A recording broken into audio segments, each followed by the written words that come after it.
చందమామ కథ. దైవానుగ్రహం. పూర్వకాలమందు పరమ పవిత్రమైనటువంటి పండరీపురంలో కమలాకరుడనే పండితుడు ఉండేవాడు. అతడు సకల శాస్త్రవేత్త. ఆయన భార్య సుమతి సద్గుణవతి, భర్తకు అనుకూలవతి. వారికి పద్మాకరుడనే సుపుత్రుడు కలిగాడు. ముగ్గురు మంచి దైవభక్తులు.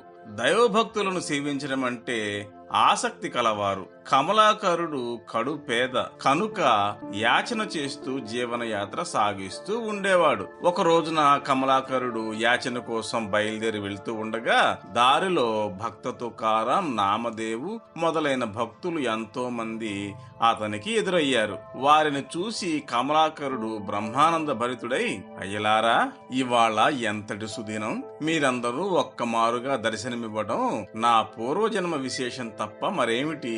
దయవుంచి ఈ పూట మా ఇంట ఆతిథ్యం స్వీకరించి మమ్మల్ని ధన్యులను చేయండి అని ప్రార్థించాడు. అందుకు వారు, ఓయి కమలాకర, నీ ఆదరణకు మేము చాలా సంతోషించాము. కాకపోతే పాపం నీకే జరుగుబాటు తక్కువ.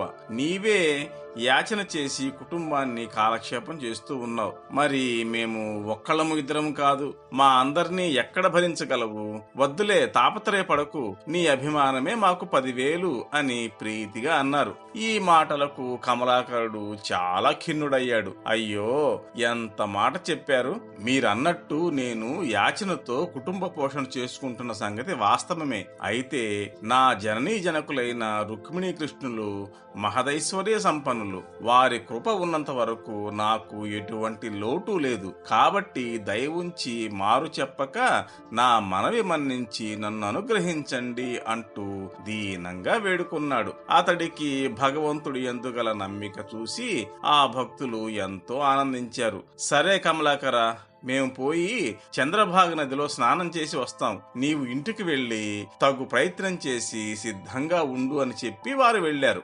కమలాకరుడు అపరిమితమైన సంతోషంతో ఇంటికి వచ్చి ఈ సంగతి భార్యతో చెప్పాడు. సుమతి కూడా ఇందుకు సంతోషించింది. తక్షణమే ఆమె తన స్నేహితురాల ఇంటికి పోయి పదార్థాలు అప్పు తెచ్చి వంట ప్రారంభించింది. తీరా వంట పూర్తి కాకముందే కట్టెలైపోయినాయి. అందుకని కొడుకును పిలిచి, నాయనా పద్మాకర, కట్టెలైపోయినాయి, కాస్త బయటికి వెళ్లి పట్టుకొస్తావా అంది. పద్మాకరుడు గబగబా పోయి కట్టెలు తెస్తూ ఉండగా ఎన్నాళ్ళ నుంచో కట్టెల్లో కనిపెట్టుకుని ఉన్న సర్పం ఒకటి బుస్సుమంటూ లేచి ఆ పసివాణ్ణి కాటు వేసింది. వాడు అమ్మా అని ఒక్క కేక వేస్తూ కింద పడి ప్రాణాలు విడిచాడు. ఆ కేక వింటూనే తల్లి యువతలకు వచ్చి చూసింది. నిశ్చేష్టురాలైంది. కింద పడి ఉన్న బిడ్డడి శరీరం తడిమి చూసి వాడు మరణించినట్టు తెలుసుకుంది. ఆ పరిమితమైన దుఃఖంలో మునిగిపోయింది. అయితే ఇది దుఃఖించవలసిన సమయం కాదు. ఏమంటే అవతల సాధువుల కోసం తలపెట్టిన ఆరాధన నిలిచిపోతుంది. అందుచేత ఆమె దుఃఖం దిగమింగుకొని కుమారుణ్ణి ఒక మూల పడుకోబెట్టింది. వంట పూర్తి చేసి అతిథులు ఎప్పుడు వస్తారా అని ఎదురు చూస్తూ ఉంది. ఇంతలో ఆ భక్తులు స్నానాది కృత్యాలు తీర్చుకొని భగవన్నామ సంకీర్తనం చేసుకుంటూ కమలాకరుడు ఇంటికి వచ్చారు. కమలాకరుడు వారిని అత్యంత భక్తితో వెంటబెట్టుకుని వచ్చి నివేదన కానిచ్చి సమాదరంగా భోజనానికి కూర్చోండి అన్నాడు. భోజనానికి కూర్చునే ముందు ఆ భక్తులు, పిల్లవాడిని కూడా రమ్మనండి అన్నారు. కమలాకరుడు మిన్నకున్నాడు. వారు దివ్య దృష్టి వల్ల అంతా గ్రహించారు. కమలాకరుడితో, కుర్రవాణ్ణి పిలవండి, అందరం కలిసి కూర్చుందాం అన్నాడు నామదేవుడు. కమలాకరుడు ఆలోచనలో పడ్డాడు. మృత కళేబరం ఇంట్లో ఉన్నదని నిజం చెబితే వారు భోజనం చేయరేమో, ఎలా?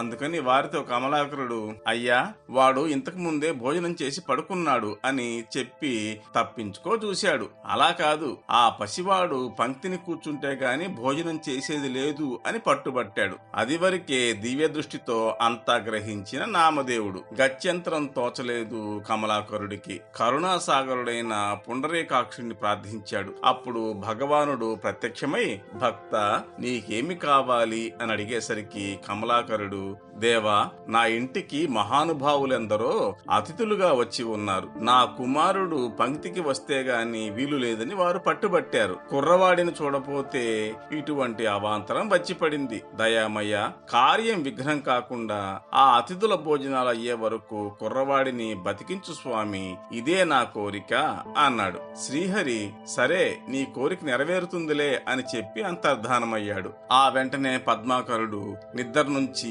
తెలివి వచ్చిన వాడిలాగా లేచి కూర్చొని అమ్మా దాహం అంటూ సరాసరి ఆ భక్తులు కూర్చున్న చోటికి వెళ్ళాడు. సుమతి ఆనందంతో వాడిని కౌగిలించుకుని, అయ్యలారా, మీ అనుగ్రహం వల్లనే నా పసివాడు మళ్ళీ బతికి లేచాడు. మీరే భగవత్ స్వరూపులు, మీలో ఉన్న భగవంతుడే నా బిడ్డను బతికించాడు అని అనేక విధాల తన సంతోషాన్ని వెల్లడించింది. అప్పుడు సుగుణ రాశి అయిన పద్మాకరుణ్ణి పంక్తిని కూర్చోబెట్టుకుని ఆ సాధువులు ఆనందంతో భోజనాలు చేశారు. వారు భక్త శిరోమణి అయిన కమలాకరుణ్ణి ఎంతగానో వినుతించి ఆ ముగ్గురికి కూడా పరమ పవిత్రమైన తారక మంత్రం ఉపదేశించి తరుణోపాయం చూపి మరలిపోయారు.